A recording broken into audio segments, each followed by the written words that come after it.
Bienvenidos a Palabras sin Filtro, un podcast donde la Biblia no se disfraza y la verdad no se negocia. Con el pastor Chenny Reyes nos metemos de lleno al libro de Romanos, verso por verso, capítulo por capítulo. Agarra tu Biblia y abre tu mente, porque aquí venimos a pensar, crecer y vivir diferente. Hola a todos, una vez más les saludo mis amados hermanos y amigos que están siguiendo la lectura de la carta del apóstol Pablo a los Romanos. El día de hoy vamos a entrar con la segunda parte del capítulo número 10 y vamos a terminar con este capítulo que habla acerca de la salvación o de la interacción de los judíos del pueblo de Israel con el mensaje del evangelio. Y quiero invitarles para que vayamos a este pasaje, vayamos a esta parte. Está un poco corta, sin embargo trae bastantes cosas muy interesantes, muy importantes de estudiar. Y antes de entrar de lleno a nuestra reflexión de hoy, debemos ver cuál es la estructura de esta sección. Recuerde que le decía que esta es una sección compuesta por 3 capítulos, del 9 al 11, donde Pablo habla sobre la situación de los judíos dentro del plan de salvación. Y en el capítulo 9 Pablo aborda la historia, es decir, el pasado de la nación judía y cómo habían participado en el plan de salvación. En este capítulo número 10 que estamos estudiando ahora mismo, Pablo aborda la situación del presente, lo que están viviendo en ese momento los judíos, los israelitas. Es decir, cómo parecían haber sido relegados por Dios, pero que lo que pasaba en realidad es que ellos habían tropezado con la piedra que había sido puesta en Sión, es decir, con Cristo y la salvación a través de la fe en Él. Porque ellos siguieron la ley, pero no por fe, es decir, buscaron la salvación a través del cumplimiento de la ley, que como ya hemos mencionado muchas veces, es imposible. No entendieron que el verdadero propósito de la ley era llevarnos a Cristo y poner toda nuestra confianza en Él para ser salvos. Ahora el capítulo número 11 va a abordar entonces acerca del futuro de Israel, que es lo que viene hacia adelante para ellos a partir de ese momento en el que Pablo escribe la carta, obviamente. Pero eso lo vamos a estar viendo a partir de nuestra siguiente sesión, cuando empecemos el capítulo número 11.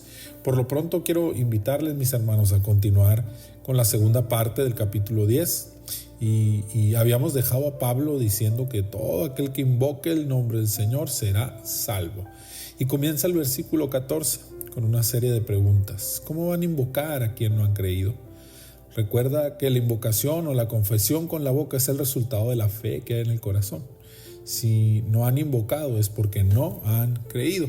Y Pablo en esta sección reafirma la idea de la soberanía de Dios y de la responsabilidad humana en el plan de salvación. Lo recuerda, en un equilibrio constante. Dice que Dios determinó que la salvación se diera a través de la predicación. Ese es el objetivo de esta parte de estos versículos 14 y 15. Porque nadie puede invocar a quien no ha creído y nadie puede creer a quien no ha oído. Y para oír, pues debe haber alguien que predique, y que todo predicador debe de ser enviado. Y esta cadena lógica de pasos que menciona el apóstol nos dice que Dios quiere que todos se salven, pero que esta salvación no se da en el vacío. Es decir, la fe no viene de manera arbitraria y se coloca en el corazón de alguien, sino que trabaja en cooperación con los hombres para llegar a su cometido. Dios envía a los hombres y ellos responden al llamado. Los llamados predican y los oyentes responden al evangelio, y los que responden al evangelio son salvos por Dios a través de la fe. También Pablo recupera aquí la idea de la confesión, es decir, que si alguien cree realmente, no puede dejar de decirlo. A todo aquel que ha creído de verdad le ha sido impuesta una necesidad de predicar el evangelio. Y al decir que no pueden ir si no son enviados, nos da la idea de que la intención última de Dios para los que han creído es que anuncien el evangelio a los demás. No es una opción, es el llamado de Dios a todos. Ahora, el hecho de que Dios nos dé libre albedrío no hace opcional la predicación. Es como la salvación. Dios nos da la capacidad de aceptar o no su evangelio, pero aceptarlo es la única manera de ser salvos. Predicar no es solo una opción, mis amados, es el llamado de Dios para todos nosotros. Ahora, en el siguiente versículo, Pablo resalta el valor de los enviados, de los predicadores, haciendo alusión a las palabras dichas por el profeta Isaías. Cuán hermosos son los pies de los que traen buenas nuevas, de los que anuncian la paz. Y el contexto original de esta referencia hace alusión a los que venían anunciando el fin de la cautividad de Judá en el exilio. Una noticia muy esperada por los cautivos, una noticia de paz y de esperanza, la más esperada de todas las noticias, la mejor de todas. Por eso Pablo hace esta comparación, porque la noticia del Evangelio es la más esperada, la más necesaria para los que están cautivos bajo la ley del pecado. La hermosura de los pies del mensajero no radica literalmente en sus pies, sino en el mensaje que transportan. Tal vez los pies del mensajero estén destrozados, estén sucios, estén cansados, pero se vuelven hermosos a los ojos de aquellos que están esperando con ansia el mensaje que ellos transportan. Y ya aquí tenemos un mensaje muy importante. Tal vez tú, mi amado, digas, es que no sé hablar bien, no tengo muchas herramientas, no soy muy elocuente, es que me da vergüenza o tengo temor al rechazo. Querido, el Evangelio de Jesús embellece al mensajero y no el mensajero al mensaje. Puedes hacer una gran diferencia, es más, una diferencia eterna en muchas personas, pero no tú, sino el mensaje que llevas dentro de ti. Sin embargo, en el siguiente versículo, Pablo nos da una verdad o suelta una verdad un tanto dolorosa. No todos escucharán. Y siguiendo con la alegoría de las palabras de Isaías, cita diciendo, ¿quién ha creído a nuestro anuncio? Y con esto él reconoce que a pesar de la predicación, no todos responden positivamente al Evangelio. A diferencia de lo que dice el calvinismo de la predestinación, la gracia sí es resistible. Dios llama, pero el hombre sí puede rehusarse. La incredulidad sigue siendo una opción humana, muy trágica, pero muy real. Por eso la palabra de Dios dice, si oyes hoy su voz, no endurezcas tu corazón.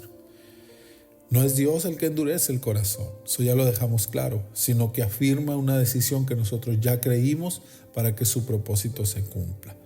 En el versículo 17, Pablo enuncia un principio muy conocido, pero también muy importante. Así que la fe viene por el oír y el oír por la palabra de Dios. Yo sé que has escuchado mucho este pasaje, pero permíteme tratar de explicarlo en el contexto de lo que estamos hablando. Primero que nada, la fe viene por el oír, dice, y se refiere a que la fe no se produce en el vacío ni de manera espontánea. Se necesita la predicación para poder creer. Necesitas haber escuchado el mensaje de Jesús para poder desarrollar fe en tu vida. Dios determinó que la fe se produjera a través de medios, que llegara a nosotros. No se produce dentro de nosotros, desde adentro, de una forma espontánea. Tiene que llegar a través de un medio externo. La Biblia dice que la fe es un regalo de Dios. Y si entendemos la dinámica que Pablo presenta en este versículo de Romanos, podemos entender que el regalo de la fe es el evangelio que nos ha sido predicado, porque la fe viene por el oír. Ahora, debemos entender la palabra oír en su significado original. La palabra griega que aquí se utiliza es el verbo akoe, que es mucho más que simplemente percibir sonidos. Nosotros oímos todo el día, los que tenemos el don, tenemos la gracia de poder usar nuestros oídos, que no estamos sordos, pues todo el tiempo estamos oyendo. Hay sonido alrededor de nosotros y nuestros oídos lo perciben, pero no todo este sonido se vuelve significativo para nosotros. Akoe es un mensaje que confronta, es decir, un sonido que llega y penetra hasta nuestra mente y hasta nuestro corazón y que lo hace reflexionar. Es un sonido que nos hace pensar, que lo distinguimos y que penetra en nuestros pensamientos, es decir, que produce una reacción en nosotros. Esta reacción puede ser adversa o puede ser también positiva, es decir, que no es un sonido trivial, es a lo que está tratando de referirse. No es un sonido al que podamos ser indiferentes, no es algo trivial para nosotros que podemos ignorar. Y en este caso, ese oír produce obediencia, que se traduce en fe genuina. Y luego termina la frase diciendo, y el oír por la palabra de Dios. Es decir, que esta obediencia o esta fe viene como resultado de la predicación del Evangelio. No es a cualquier conocimiento religioso o conocimiento espiritual, como mucha gente dice ahora, no, es que todos los caminos llevan a Roma y siempre y cuando hable de Dios está bien, es palabra de Dios. No todo es palabra de Dios. La palabra que nos salva es la palabra del Evangelio. Se refiere única y exclusivamente a la predicación del Cristo crucificado y resucitado. Aquí cabe perfectamente, creo yo, hacer la pregunta: ¿en qué está basada tu fe? ¿Está arraigada en un evangelio puro? ¿O en diversas creencias espirituales revueltas con un poquito de Biblia, como está tan de moda en este tiempo? Mencionar a Dios para reflexionar en cosas que ni están en la Biblia, mencionar a Dios para respaldar creencias de hombres, creencias espiritualoides de hombres. No. La fe que produce salvación es aquella que está basada en el Evangelio, porque ni siquiera las iglesias nos salvamos. Hoy hay muchos cristianos que predican tantas cosas que suenan bien: prosperidad, salud, libertad, bendición, decretos y cosas por el estilo. Pero la verdadera fe de un cristiano siempre debe de estar arraigada en el Evangelio, es decir, en Cristo y en la obra redentora que Él realizó en la cruz del Calvario. Ahora, volviendo a nuestro tema, Pablo se anticipa, como ya es un hábito en él, ¿verdad?, a las posibles objeciones. Siempre está pensando en lo que sus lectores pudieran preguntarle o pudieran responder a sus afirmaciones. Y tal vez pudieran decir algunos: Israel no escuchó, o si escuchó tal vez no entendió. Sin embargo, a ambas cosas Pablo responde con un tajante no. Israel sí escuchó.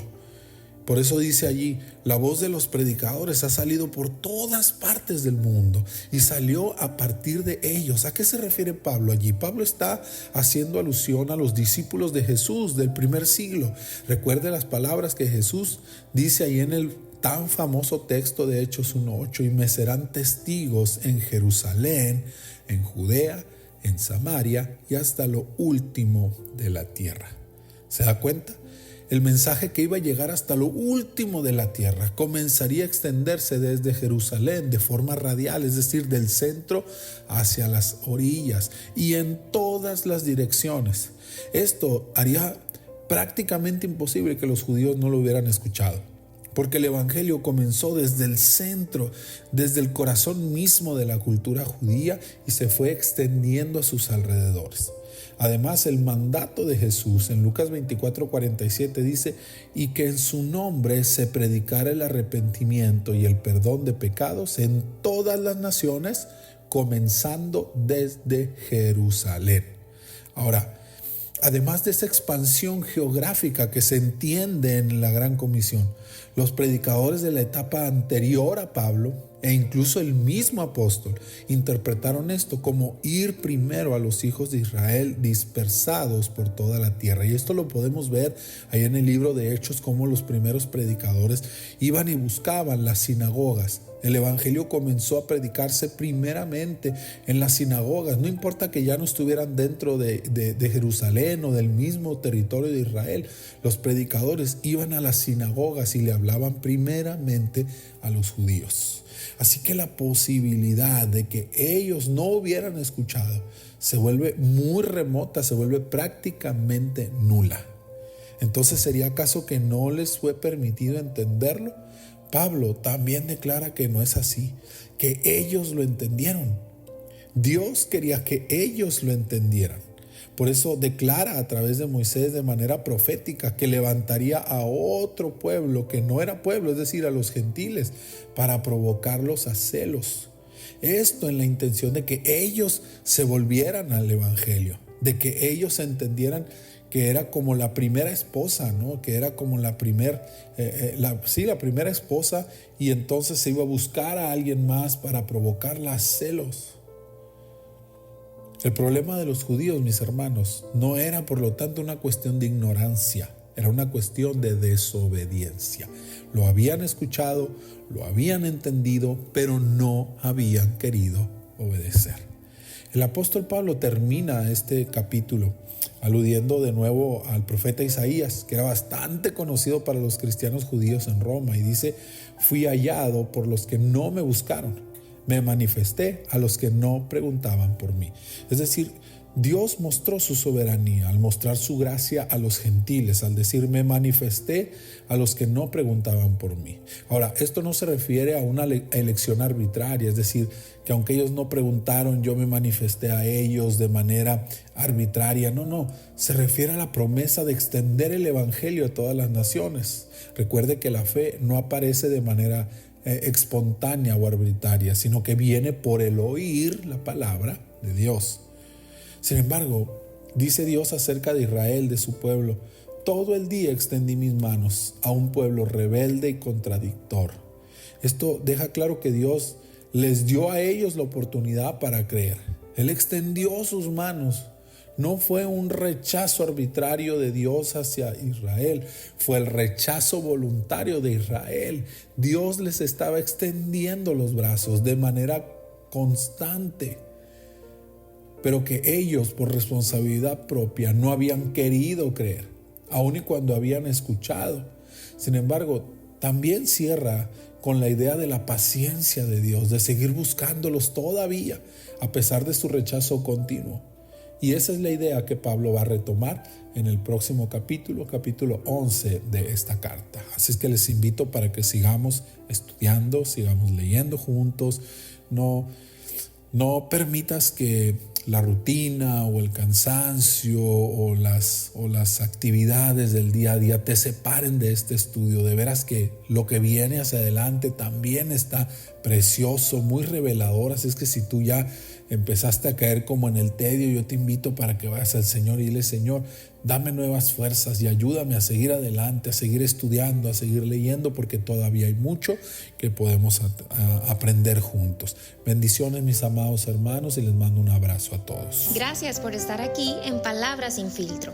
Qué bueno es poder abrir la Biblia juntos y descubrir lo que Dios tiene para nosotros, versículo a versículo. Te invito a que no te pierdas la próxima sesión, porque seguimos aprendiendo, creciendo y dejando que la palabra transforme nuestra vida. Nos escuchamos pronto. Bendiciones.